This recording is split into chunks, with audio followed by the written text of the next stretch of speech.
उंदलस का इलाका आज के दौर में स्पेन और पुर्तगाल पर मुश्तमिल है और ये उंदलस का इलाका बनु उमैया खिलाफत के दौरान फतह हो चुका था। उस दौर में बनु उमैया खलीफा वलीद बिन अब्दुल मालिक थे और जिस जर्नेल ने उंदलस का इलाका फतह किया था वह तारिक बिन जियाद थे। वैसे तो इस्लामी तारीख में बहुत से बहादुर हीरो और सिपहसालार गुजर चुके हैं, लेकिन तारिक बिन जियाद अपनी फौजी मुहिम्मात और बहादुरी की वजह से बहुत मशहूर है। तारिक बिन जियाद अफ्रीका के एक बर्बर कबीले से ताल्लुक़ रखते थे। इस कबीले में जब इस्लाम पहुंची तो एक बहादुर नामी गरामी जर्नेल तारिक बिन जियाद पैदा हुआ। सिपहसालार तारिक बिन जियाद बनी उमैया दौर हुकूमत के एक मशहूर सिपहसालार थे। उन्होंने 711 में हस्पानिया यानी स्पेन में ईसाई हुकूमत का खात्मा किया था। इसके बाद यूरोप में मुस्लिम इक़्तिदार का आगाज़ हुआ था। तारिक बिन जियाद को स्पेन के मशहूर अस्करी रहनुमाओं में से एक शुमार किया जाता है। हस्पानिया फतह करने से पहले बनु उमैया के अफ्रीका के गवर्नर मूसा बिन नसीर के नायब थे। मूसा बिन नसीर ने स्पेन के बादशाह की अपनी आय पर जुल्म सितम करने की वजह और अवाम के मुतालिबे पर तारिक बिन जियाद को हस्पानिया फतह करने का काम सौंपा था। तारिक बिन जियाद ने सिर्फ 7,000 मुस्लिम सिपाहियों के साथ हस्पानिया के बादशाह रॉड्रिक की 1 लाख फौज का मुकाबला किया था।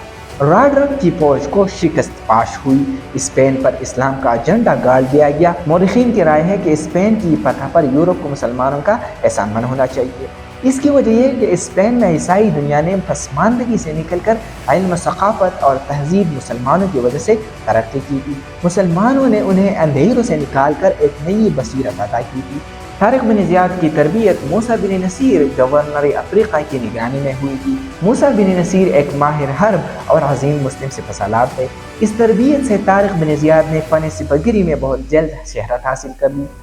हर तरफ उनकी बहादुरी के चर्चे होने लगे थे। तारिक बिन जियाद ना सिर्फ दुनिया के बेहतरीन सिपहसालारों में से एक थे, बल्कि वो एक मुत्तकी, फर्जशनास, बुलंद हिम्मत इंसान भी थे। उसके हुस्न अखलाक की वजह से अवाम और सिपाही उन्हें एहतराम की नज़र से देखते थे।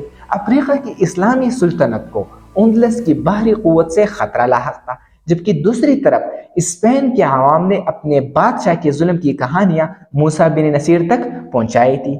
इसीलिए उम्मी गवर्नर मूसा बिन नसीर ने दुश्मन की क़ुव्वत और दिफाई इस्तेहकाम का जायजा लेकर तारिक बिन जियाद की कमान में 7,000 फौज देकर उन्हें हस्पानिया पर हमला करने और उसे फतह करने का हुक्म दिया।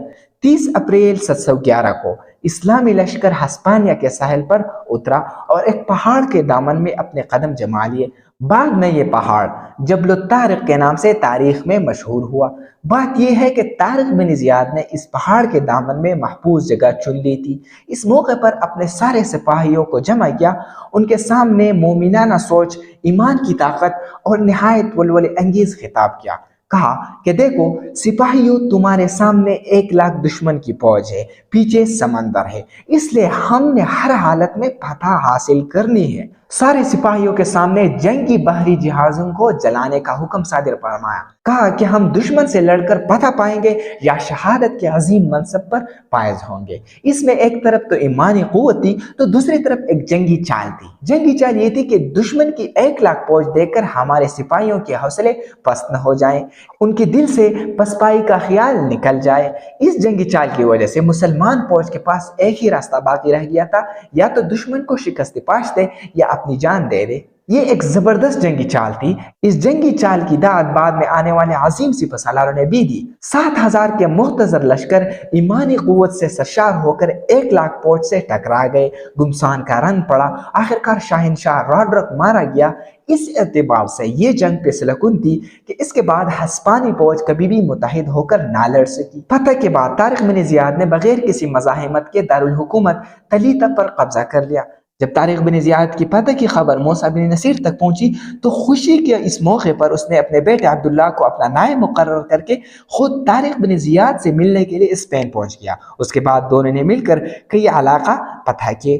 कुछ मुद्दत बाद बनु उमैया के खलीफा वलीद बिन अब्दुल मालिक ने अपने कासिद भेजकर दोनों को दारुल खिलाफत दमिश्क बुलवा लिया।